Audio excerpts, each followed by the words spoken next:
came across this theory made by another YouTuber called Star Wars Corner. I'll link his video in the description below. But after I saw his video, I have some added thoughts to expand upon his Bad Batch Season 2 theory. There are a lot of clues that may have just made the Bad Batch Season 2 a whole lot more interesting.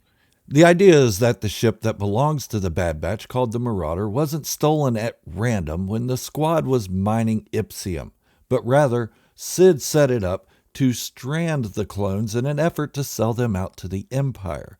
If they can't escape, they're sitting ducks on the planet, unknowingly waiting for the Empire to show up in force. Throughout the second season of the Bad Batch, there are a lot of clues that actually point to this not just being a possibility, but actually it being likely. But before I get into the clues that make the Bad Batch Season 2 a whole lot more interesting, a quick word from our sponsor, me. Hit the subscribe button and give the video a thumbs up. I'm on a quest to hit 50,000 subscribers, and I'd like you all to be a part of that journey. I know you hear that from every other YouTube channel, but hey, this is Star Wars, baby. And I promise to give you the best Star Wars has to offer in a positive way for as long as I make videos. In other words, I'm going to keep it real. And with all that said, now back to today's topic.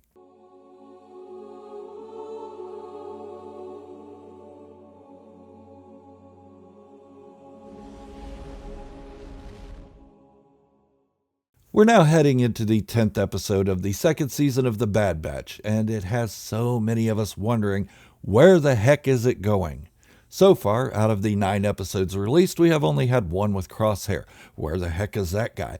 Only 3 episodes that have dealt with the changing galaxy, from a galaxy protected by clones to one being occupied by stormtroopers, and the rest of the episodes have been side missions for Sid. Yeah, I don't like her. Anyways, I call them side missions, but many of you may call them filler. I don't like to throw that word out there very often, at least not until the season concludes. But what if those episodes weren't side missions at all? What do you mean, Gerald? Well, what if these side missions are pushing the Bad Batch into something larger, Craig? And with Sid betraying them, it falls right into something I've been saying since Season 1, a possible clan Scarada. If you don't know what that is, I'll forgive you, and I'll explain it in a bit, so stick around for the full video to understand it. First, I will go into the clues that could lead to the likelihood that Sid had the Bad Batch stranded, set up. Then, I'll talk about where this could lead the squad. Let's go back to the first 2 episodes of the Bad Batch Season 2. Sid sends the clones on a mission to liberate the treasure of Count Dooku from Dooku's fortress. It's a failure. They leave Sereno empty-handed. Then we go to the 4th episode, titled Faster. Sid recruits Tech, Omega, and Wrecker to be her security while she visits a riot race. During this episode, Sid's loyalty to anyone is brought into question as Grinny Malegi tells the squad that she isn't to be trusted. We probably should have already known that, but it was good to hear it spoken aloud. Yet, the way Sid acted at this time almost made us believe she had reformed from being shady, almost made us believe it. Okay, moving on to episode 5, titled Entombed. Phee Genoa talks the group into a quest of relieving a treasure called the Heart of the Mountain from its resting place. When they retrieve the treasure, they have to put it back to ensure their own survival. So once again, they leave the side mission empty-handed. It was another failure. Moving on to the Bad Batch Season 2, Episode 6, titled Tribe. Sid sends the Bad Batch to exchange illegal chain codes for credits. When Omega discovers a young Wookiee being mistreated by the contacts, the Bad Batch find themselves helping someone in need and abandoning the mission, leaving empty-handed. The mission was a failure, but it sets them down a path to get the young Jedi Wookiee back to his people on Kashyyyk. During that time, the clones disrupt dealings between Trandoshans and the Empire, Trandoshans being the same species as Sid. There has to be some bad blood there, wouldn't you say? In Episode 8, the Bad Batch gets caught up in intergalactic politics and take on a mission requested of them by Captain Rex. This is not a mission sanctioned by Sid, but it plays into the overall arc of change in the galaxy and deception. Then finally, we have episode 9, titled The Crossing. Sid sends the team to a remote planet to liberate a mineral called Ipsium from a mine she had purchased. In the mine she purchased, there is only one small deposit of the mineral, but the clones walk away, yet again, empty-handed. But while mining, their ship is stolen, leaving the Bad Batch stranded on the planet. Individually, all these missions seems like they can be viewed as pointless, but together, they begin to put together a story. The theft of the Marauder was no random act of thievery. Sid orchestrated it. When the crew told Sid they were stranded, she was uninterested and said she would get around to helping them if she gets the time. Really, lady? As the crew has paid off their debt to Sid, she is still providing the funding for all these botched missions. She's losing money on the Bad Batch as it is. I was wondering how the thief would be able to bypass the security measures on the ship if it was at random, when I first viewed the episode, that is. But now I remembered Phee Genoa. She was aboard the Marauder when they went to find the heart of the mountain. Phee is also a colleague of Sid. The mission to Zepho World, that's what I've been calling it, was a distraction to gain access to their ship and its secrets. When we see the Bad Batch ship being stolen, the thief looks to be heavily disguised. Could this be Phee Genoa? Sent to the planet to steal the ship in order to maroon the team just long enough to sell them out to the Empire. The Bad Batch have cost Sid a lot of money in their failed ventures. They have also taken side jobs from Rex and made a detour to help Gungi, also costing Sid money. By selling the Bad Batch to the Empire, not only would she recover her losses with a hefty profit, but she would also get that much closer to being left alone by the regime in charge of the galaxy. Why does she have a Mandalorian helmet on her wall along with other bits of war treasure? Because this would be the first time she sold out someone for a profit, right? No. I seriously doubt she took out a Mandalorian on her own.